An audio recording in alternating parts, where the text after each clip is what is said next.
Did Trackhouse just admit they can't handle a talent like Shane van Gisbergen? Watch the replay from COTA earlier this season. Lap 41, Tyler Reddick and SVG come blasting out of the final hairpin, side by side, throttle pinned. Same corner exit, same line, and then Reddick's 23XI Toyota just walks away from him.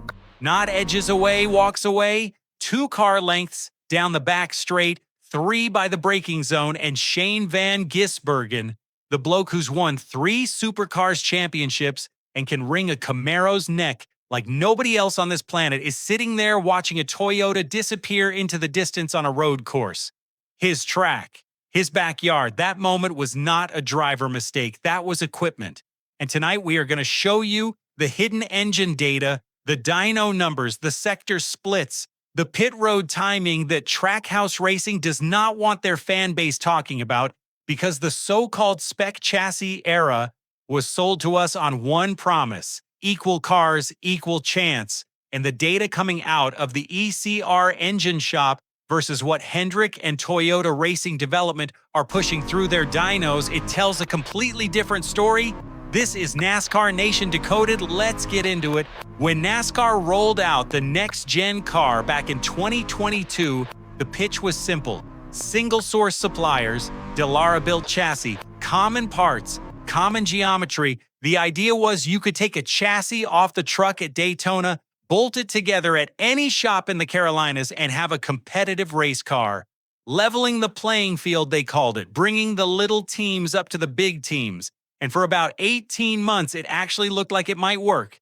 Trackhouse won races. Ross Chastain was a championship contender in 2022. Justin Marks looked like a genius who had bought into the sport at exactly the right moment. But here's the thing about spec racing.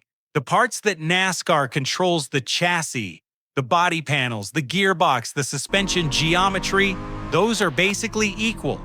The parts NASCAR does not control, that's where the war is being fought at, and there are 3 of them: engines, simulation data, and pit crews. But wait, here's where it gets interesting. Trackhouse Racing is a Chevrolet team, so is Hendrick Motorsports. Same manufacturer, same badge on the bonnet. So how can there be an equipment gap?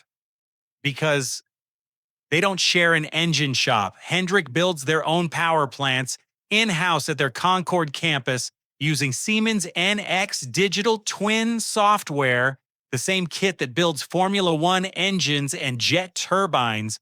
Trackhouse buys their engines from ECR, that's Earnhardt Childress Racing Engines, based at Richard Childress Racing Shop in Welcome, North Carolina.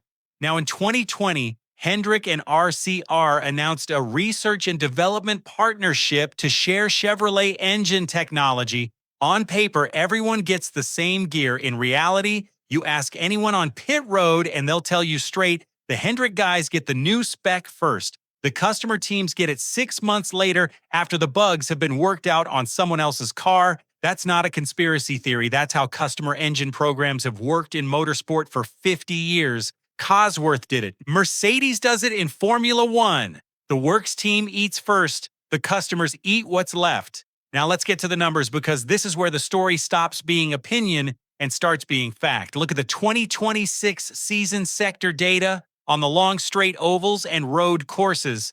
At Phoenix, Ryan Blaney was running second to Christopher Bell and got on the radio mid-race saying, and I'm quoting this, "He's just driving away from me." Blaney's a Penske Ford. Bell's a JGR Toyota. Blaney had the better corner. Bell had the straight line speed. Every gain Blaney made through the center of the corner, Bell erased before the next braking zone. Same pattern at COTA with SVG. Same pattern at Sonoma, although Shane won that one through sheer brilliance and tire management. Watkins Glen, where he took the pole and the win, he had to absolutely send it through the inner loop just to hold off cars that had more grunt down the front straight. The pattern is consistent. Toyota TRD engines appear to have found something. Hendrick Chevrolets are right there with them. The ECR Chevrolets in the Trackhouse cars are bringing up the rear of the manufacturer pecking order. We're not talking about 100 horsepower. We're talking about somewhere in the range of 15 to 25 horsepower, which on a next-gen car making about 670 at the crank is roughly 3%. 3%. That's the difference between a top 5 and a 15th. Nation, quick one. If you're watching from Auckland, from Melbourne, from Sydney, anywhere across the ditch, we need to show NASCAR HQ that SVG's fan base is the loudest on this platform. If you believe Shane deserves better gear under him, hit that subscribe button right now. Let's see how many Kiwi and Aussie flags we can stack into the subscriber count by the end of the week. The nation grows when you click. But wait, here's the bit that complicates the whole story and the bit that nobody talking about Trackhouse seems to want to mention: pit crews. According to the latest 4 tires and fuel rankings out of Bleacher Report Racing this season, Trackhouse Racing's pit crew on the number 88 actually sits inside the top 10. They were ranked number 1 for 4 tire stops a few weeks back at Dover with a 10.64-second average. That's elite. That's Hendrick territory. So this is not a case of a team failing across the board. Trackhouse can put on a tire as quick as anyone in the garage. Justin Marks has spent good money building that side of the operation. The bodywork is up to standard. The setup engineers are competent. Phil Surgeon, who came over from Joe Gibbs, knows his stuff.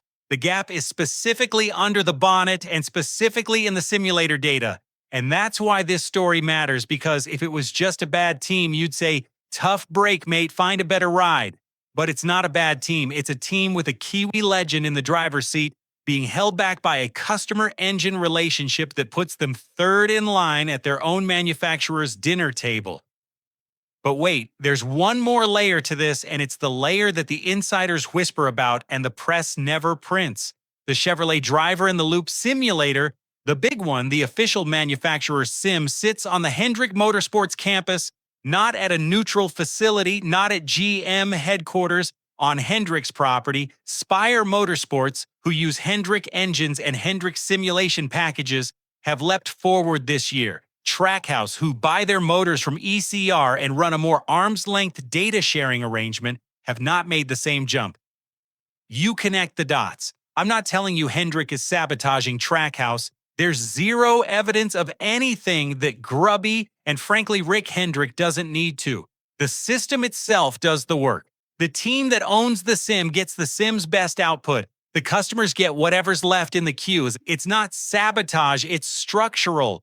Justin Marks himself on the record has called this season a rebuilding phase. Translation: we know we're behind, we're working on it, please be patient. Which is fair enough, except SVG is 36 years old. He doesn't have a rebuilding phase, and he has now. Here's the bit that should make every fan from Pukekohe to Bathurst sit up. Shane van Gisbergen's oval results this season are actually trending in the right direction. 5 top 20s on ovals, a solid Iowa performance ruined by 2 incidents that weren't his fault. He's learning. The footwork is coming. The feel for a heavy stock car on a flat 1 mile is something you cannot teach. In a sim, you have to live it. So when you see SVG finish 19th at the Brickyard, you have to ask the right question. Is that a driver problem? Or is that a driver doing the absolute maximum with equipment that's 3% down on horsepower on a track where horsepower is everything? The data says it's the second one, and the data does not lie. So here's where we land. The Spec Chassis was sold to us as the great equalizer. The reality is the chassis is equal and almost nothing else is. Engines, simulation time, manufacturer attention, that's where the championships are being won and lost. And Shane van Gisbergen, the most naturally gifted road racer in the field, is sitting in a car that's giving up real measurable performance to the works Chevrolets and the TRD Toyotas every single weekend. Now I want to hear from you. Specifically, if ECR is genuinely 15 to 20 horsepower down on Hendrick, do you think SVG should be pushing Trackhouse to switch to a Toyota Alliance after his current contract? Or does loyalty to Justin Marks, the bloke who actually believed in him and brought him over, mean he sticks it out and rebuilds the program from the inside? Drop your answer in the comments. Engine swap or stay and fight. I'll be reading every single one of them.